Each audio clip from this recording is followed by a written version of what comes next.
Elhamdülillahi Rabbil alemin.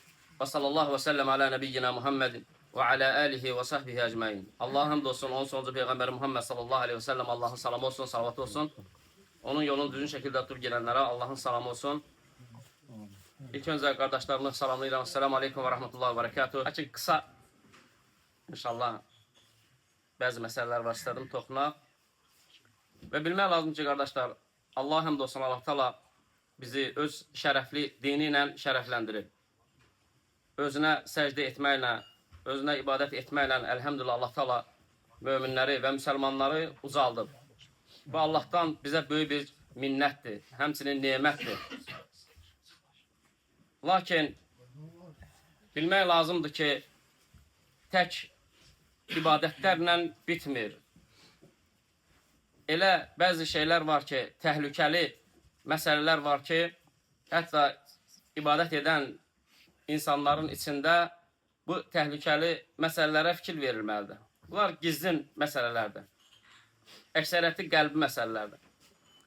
Onlardan bəziləri qardaşlar, əgər Allah Teala sənə öz ibadətlərindən hansısa bir ibadəti asanlaşdırıbsa, sən o ibadəti etdikdən sonra və yaxud da o ibadəti edərkən o ibadəti etməyənlərə yuxarıdan aşağı baxmaq təhlükəsi.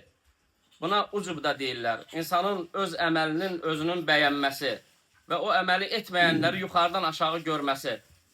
Və bu böyük bir dənə təhlükədir. Bu şeytanın ən gizli qapılarından bir qapıdır. Bəzən görsən ki, insan sədəqə verir, sədəqə verməyənləri yuxarıdan aşağı baxır. Allah Teala ona müvəffəq edib sübh namazın daimi gəlməyə, görsən ki, gəlməyənləri yuxarıdan aşağı baxır.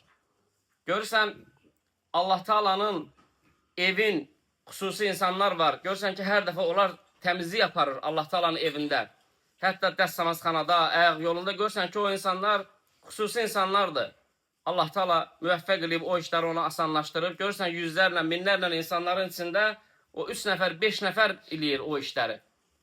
Lakin, qardaşlarım, o insanlara da şeytanın bəzi təlbisləri ola bilər. Allah qorusun, insan diqqətli olmalıdır. Əgər Allah Teala hər hansısa bir əməli fərqi yoxdur, xeyirdən, ibadətdən olan bir əməli sənin üçün asanlaşdırıbsa, insanlarda yuxarıdan aşağı baxma. Bəzi yerlərdə fikir verirsiniz, görürsünüz ki, birinci səhvin davası gedir, qırğını gedir. Vallahi neçə dəfə olub, qardaşlar əziyyət çəkiblər, hansısa insanı görürsən ki, dəvət ediblər, hansısa bir cahili dəvət ediblər, gətiriblər məscidə və istəyiblər ki, onu birinci səhvə çəksin. O birinci səhvdə o başqası üçün otur tutan adam elə kobudcasına elə bir rəftar edib ki, o adam küsüb gedib daha gəlməyib. Vallahi bir yaxında qardaşlar danışdı. Bir dənə xaricdən bir dənə qardaş gəlib, şəhərdən məscidlərin bir məscidə gedib, yarım saat fikirləşib ki, sübhdən qabaq tez gedim məscidə. Gedib ora, birinci səhvdə dayanıb, biraz gecə namazı qılıb, əzan veriləndə gəlib ona deyiblər ki, söz də deməyib. Buna deyib ki, keç arxa sıraya, belə, əlinlə şər edib ki, dala, arxaya. Bu da heç nədən başa çıxıb, deyib ki, başa düşmədim, mən çoxdandan gəlmişəm, 1 saatdır mən buradayam, yəni necə yana arxa? Deyib, yox, sən burada qabaqcadan osur tutmuşsan, SMS yazmışsan, nə bilim, kiməsə yeri saxlatdırmışsan, bu da kövrək adam ağlamaq tutub bunu. Deyib, da sən qonaqsan, bu səfər deyən bir də belə səhv eləmə. Təsəvvürlə, qardaş. O gedib öz yerində nə danışacaq? Sənin cəmatından, sənin məsciddən gedib nə danışacaq? Hansısa qardaşdır, görürsən ki, məscidi təmizləyir. Məscidi təmizləyir, təmizləyən anda kimsə gəlir çərir məscidi namaz qılmağa, görürsən ki, kovud rəftar eləyir. İndi gəlməyə vaxt tapdın, indi gəldin, keç o tərəfdə qıl, keç bu tərəfdə qıl. Allah Teala bu xeyri sənə müvəffəq eləyibsə, sənin üçün asanlaşdırıbsa, əlhəmdülillah, vallahi bu Allahdan sənə böyük bir nemətdir, minnətdir. Bunu Allahdan özünə böyük bir nemət bilginə, şükürlə insanlara aşağı gözlə baxma, acılama insanları. Hətta o vəzifələrdən biri, məscidin ayaq yolusu olsun belə. Əgər oranı da təmizləmək şərəfi, sənə o şərəfə nail olmuşsansa, ora girənləri tez azlama. Niyə indi girdiniz? Qutarıb işə namazı qutarıb gəlməyin və s. Bu şeylərə qardaşlar diqqət etmək lazımdır. Və istədim, qısa bu məsələləri toxunum. Çünki əgər insan bu ibadətləri, bu neməti özündən görsə insan həlak olacaq. Vallahi bu Allahdan minnətdir. Bunu Allah Teala asanlaşdırır sənə. Allah Teala bu ibadətləri sənə eləməyə müvəffəqliyib. Qorxudan neçə insanlar var, onu eləyə bilmir, sən eləyirsən.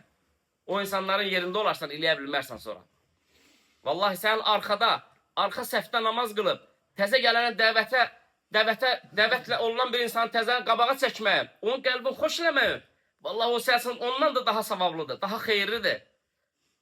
Ona görə bəzi ariflər deyirdilər ki, fitnədə baş olmaqdansa, xeyirdə quyruq olmaq ondan yaxşıdır.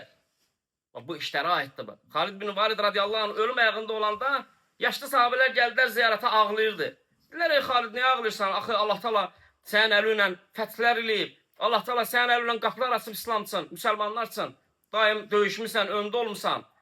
Deyir, vallahi mən bilirəm söz dediklərinizin hamısını. Bədənimdə qılınc, nizə dəyməyən bir yer yoxdur. Lakin dəvələrin öldüyü kimi öz yatağımda ölürəm. Şəhidlik mənə qismət olmadı.